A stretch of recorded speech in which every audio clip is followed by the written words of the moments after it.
Réunion Actualité. Bonjour à tous, ce sera l'événement du jour à Sainte-Rose, la grande messe de l'Assomption. 10 000 personnes sont attendues cet après-midi pour la dernière célébrée par Monseigneur Gilbert Aubry. Un enfant de 8 ans électrocuté par une prise alors qu'il était dans un village vacances à Saint-Gilles. La prise dans sa chambre n'était visiblement pas en bon état.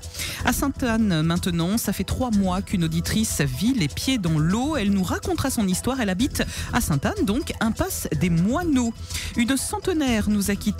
Elle s'appelait Olga, c'était la doyenne de Salazie, maman de 11 enfants, cantinière pendant pratiquement 20 ans. Elle nous a quittés, elle était âgée de 101 ans. Et en fin d'édition, on vous parlera pour ce jour du 15 août, puisque nous sommes quand même un jour férié, de quelques idées sorties, et notamment d'une cueillette géante d'agrumes qui est prévue aujourd'hui à Petite-Île. Une brocante solidaire également à Saint-Denis jusqu'à 13h sur le parking de la CGSS au Camélia. Et puis un salon très particulier qui mettra à l'honneur l'artisanat pays, ses artisans pays. Ce sera toute la journée sur le port de plaisance de Saint-Gilles. Et côté météo, au lever du jour, il y a des nuages présents sur une petite moitié est du département, avec ça et là quelques gouttes, ça ne dure pas. Ailleurs, le soleil est là. Allez, on ouvre ce journal avec cette grande messe de l'Assomption qui devrait normalement se dérouler sous le soleil. C'est à 14h30 à Piton-Sainte-Rose. Et ce sera d'ailleurs la dernière messe orchestrée par Monseigneur Gilbert Aubry. Entre 8 et 10 000 fidèles sont attendus. Cette grande messe est donc pour 14h30 sur la place des Laves. C'est la grande place de Piton-Sainte-Rose. Et en attendant, beaucoup d'animations podium se feront tout au long de la journée avant la messe pour accueillir les gens. Vous vous doutez que ça bouchonnera dans le secteur, dont l'accès, la circulation et le stationnement seront très réglementés. Attention notamment à cette RN2 qui traverse Piton-Sainte-Rose. Elle sera fermée dans les deux sens. Il faut donc arriver bien à l'avance pour assister à la messe.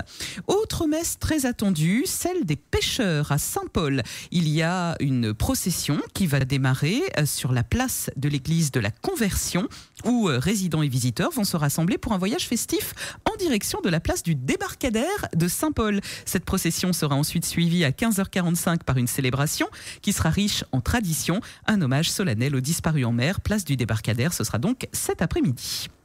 Le décès de la doyenne de Salazie, Olga Cotin, née Télaïve. Elle nous a quittés hier, lundi 14 août. Elle était âgée de 101 ans. Elle est tombée de son lit ce dimanche et avec son âge, elle n'a pas pu survivre à ses blessures. Son petit-fils nous appelait hier pour nous raconter cette chute. Ce dimanche, elle est retombée de son lit, c'était fatal. Elle n'était pas toute jeune, mais elle n'écoutait pas. On lui disait de ne pas partir par ici, par là. Elle voulait toujours aller marcher, chauffer un peu le soleil, comme on dit. Tout le temps, c'est le même endroit. Mais la première fois qu'elle est tombée, ma marraine lui a dit de ne pas partir là, d'attendre. Elle n'a pas écouté, elle est partie. Et celle-là, elle est tombée. Pour nous, on n'attendait pas. Ça nous a fait un choc. Après, le docteur nous a dit, ces jours, quand avec sa chute, ses jours étaient comptés. Elle n'était jamais allée au docteur.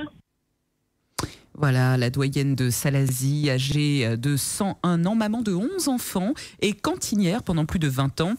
La mairie de Salazie, dans un communiqué, indique qu'elle a su transmettre sa joie de vivre et son amour à tous et que Salazie perd aujourd'hui une partie de son histoire. La veillée mortuaire de la doyenne du cirque de Salazie va se tenir aux 2 impasses des Capillaires. Il est à Vidotte. Direction Saint-Gilles maintenant, une auditrice a eu la peur de sa vie. En vacances avec son fils dans un bungalow, elle a voulu recharger la petite console de jeu portable sur une des prises de ce bungalow. Et le petit garçon s'est fait électrocuter. Il est tombé sans connaissance pendant pratiquement 20 minutes. Et selon sa maman, les responsables de ce centre de vacances n'ont pas fait d'intervention concernant la prise électrique qui était défectueuse. Maman, elle a gagné des chances courant vendredi. Il y a deux bungalows et ma bungalow, on avait une prise électrique qui était coincée avec le mur que ne l'a pas vu. C'était abîmé. On la laisse à nous rendre dedans. Et comme mon maman, il avait une prise de 8 ans, il était branché son switch avec le prise. Et comme il était dehors dans ce véranda, il a branché, il a tout sans connaissance à la prise. Et en fait, quand il a gagné un coup de courant, il a tout sans connaissance pendant 20 minutes. Le prise se sent complètement dans le mur. Tu vois le fil tout. Mais il a branché son switch dedans. Il l'emmène à l'ISOS, tout ça. Il ne mange pas, il te reste sur place. En fait, quand il ne profite pas de son vacances, il ne peut pas prendre la douche. Parce que s'il prend la douche, il fait mal à lui, il commence à pleurer, il crie. Un délit de fuite maintenant et une voiture de société abîmée. Un auditeur nous appelait hier, sa voiture a été percutée et la voiture l'a percutée à l'avant de son véhicule, qui est une voiture de société. C'est le manque de civisme que cet auditeur souhaite dénoncer aujourd'hui. Pourquoi ne pas avoir laissé ne serait-ce qu'un numéro pour faire un constat à l'amiable ? Il y a une voiture type bleu turquoise qui m'a tapé dedans et il s'est barré. Il n'a pas laissé un mot sur mon pare-brise. Il m'a embouti la porte arrière, la porte côté chauffeur, et il s'est barré sans me laisser un mot. Et enfin, des gens qui m'ont dit soit c'était une Hyundai où l'arrière du pare-choc a été abîmé lors du choc, et il s'est barré. Il a même pas laissé la gentillesse de me laisser un petit mot sur le pare-brise. Non, mais c'est vraiment agaçant, parce que là, j'ai vraiment vénère, parce que depuis samedi, là, toute la journée, il n'arrêtait pas de prendre des témoignages des gens. Si vous voyez une voiture Hyundai bleue avec un pare-choc abîmé à l'arrière droit, donc c'est bien cette voiture qui m'a tapé dedans. Bon, franchement, ça me dégoûte. Ça me dégoûte de voir les comportements des gens comme ça à ce point-là. Allez, direction Sainte-Anne maintenant. Cela fait maintenant 3 mois que cette auditrice vit dans l'eau. Nous sommes impasse des Moineaux, dans l'est du département. Et dans son chemin, aucune intervention n'est faite. Alors, elle a contacté la CISE, la mairie de Saint-Benoît. Et chaque organisme se renvoie la balle. Et rien n'est fait pour l'aider. Il fait 3 mois que cette impasse n'a une fuite d'eau. 3 mois. Martine appelle la mairie Saint-Benoît. Martine appelle la CISE. Martine appelle la CEMAC, parce que le chemin, apparemment, il appartient à la CEMAC. Tout le monde est dans un carré se drift, personne ne veut pas nous réparer la fuite. Par contre, de l'eau coule toujours. En fait, c'est une impasse. Et sur cette impasse, on a bonne affaire, il appelle la bouche à clé, c'est bonne tirer au regard de l'eau, quoi. Là-dedans, quand le bout glacé, il vient, il met son clé là-dedans, il ouvre le compteur de l'eau. Il fait 1 mois, on m'a pour batailler avec tout le monde. Tout organisme n'a la si c'est un pour batailler avec d'autres, pour donner réparer la fuite à terre là. Donc, mon pour crève la soif, ça la on est là-bas, mais dans mon impasse, là, c'est étal, et de l'eau, il vide à tout de bras. Et tout le monde, il trouve ça tout à fait normal. Monsieur Céline, c'est bien fort, il faut lui mettre bonne taxe, si bonne propriété pour payer de l'eau, la mettre une nouvelle taxe. Alors, nous paye toujours. Et de l'eau, il coule toujours. Donc, il voudrait savoir, mais à qui il faut m'y adresser? Mais de l'eau, il coule toujours, alors. Et à Sainte-Clotilde maintenant, autre histoire, dans le chemin des Papayes, quartier de Bois-de-Nefle. Cet auditeur dénonce le manque de passage régulier des camions poubelles. Et là, ça commence à devenir très problématique dans sa rue. Depuis quelques jours déjà, les sacs poubelles traînent dans la rue, les chiens ont déjà tout déchiré. Et c'est une 50aine de sachets qui traînent dans son chemin. Chez les avirons, pas de télé et l'opérateur c'est Orange. Oh là, les dangereux là. Là déjà, comme c'est un scandale, hein. Quand on arrive, on dirait que c'est la voirie, c'est la déchetterie carrément devant l'immeuble, quoi. La poubelle, le camion Nicolas n'a pas passé. Du coup, c'est bloqué. Et c'est chemin des papas, il y a bois de neige que le teaser, elle n'a pas passé. Et là, en plus, là, en fait, le monde l'a mis toutes les sachets par terre. Et le chien est en train de râler, il est en train de déchirer, et toute la saleté, il est en train de faire partout, là. C'est le bordel total devant l'immeuble, quoi. La poirière, elle cherchait des sachets par terre, dans une 50aine par terre. Hein. Ah, là, si elle laisse encore défrayé, si elle laisse encore comme ça, non, là, là, les odeurs, tout est commencé à embaumer parce que le chien, là, commence à déchirer un peu les sachets qui étaient par terre hier soir. Et là, du coup, ce matin, c'est la catastrophe, quoi. Au fait, la poubelle est tellement pleine que, il rentre dessus, il demande à mettre à terre parce que là, c'est vraiment sale, quoi. Vous n'en pouvez plus de ces coupures Internet et télévision que vous subissez depuis quelques jours déjà. Ce sont des problèmes de connexion qui étaient liés à un incident technique survenu sur le câble Safe.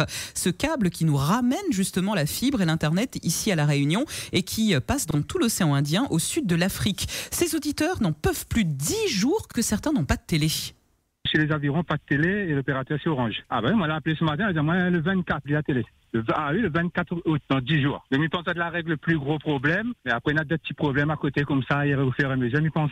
Le 24, ça rétablit la télé. Internet, ça c'est bon. Internet, pas de problème. Le fixe est bon. Internet est bon. Il rame pas rien, nickel. Et la télé, rien met, chaîne indisponible. Et là, après rien, l'écran est noir. Il dit, chaîne indisponible sur toutes les chaînes. Depuis 10 jours, j'ai pas de télé. Il suit les conseils, je débranche, je rebranche et j'ai toujours pas. Donc, j'ai ma maman de 82 ans, même si je ne comprends pas grand-chose, elle aime regarder la télé. Après, elle essaie de me raconter sa manière. Donc, il dit 8 jours, j'ai pas de télé. On me demande de débrancher, de rebrancher. Et je débranche, je rebranche à chaque fois et c'est pareil. On n'a pas de télévision ni de téléphone fixe. J'ai essayé d'appeler SFR, ils ne répondent pas. Quand on téléphone, ils ne répondent pas, ils raccrochent. Ça fait 10 jours de ça. On est des anciennes personnes. Moi, j'ai 81 ans et mon épouse 78. On n'a plus rien du tout depuis 10 jours. Pour l'Internet, on avait Internet aussi, mais on s'en sert pas. On est des anciennes personnes. Et pour refermer cette édition, notez ces petites informations pêle-mêle. Déjà, la Réunion accueillera demain, à l'occasion de la rentrée des classes pour cette semaine, Gabriel Attal. Gabriel Attal, c'est le nouveau ministre de l'Éducation nationale. Son programme complet s'étale sur freedom.fr. Il restera 2 jours dans notre île, le 16 et le 17 août. En parlant de programme, aujourd'hui 15 août, sachez qu'il y a une brocante solidaire qui est organisée par l'association Coup de Pouce. Ça va se passer à Saint-Denis, 5h, 13h, sur le parking de la CGSS des Camélias.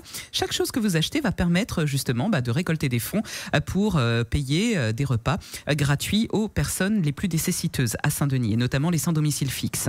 Une cueillette géante d'agrumes maintenant, le plein de vitamines vous est proposé aujourd'hui à Petite-Île. Ça se passe dans une exploitation qui s'appelle Agrumes Pays. Alors ça va durer jusqu'à 16h, ça commence dans 20 minutes, 2 € le kilo pour faire le plein de vitamines, et c'est vous qui cueillez directement sur les arbres.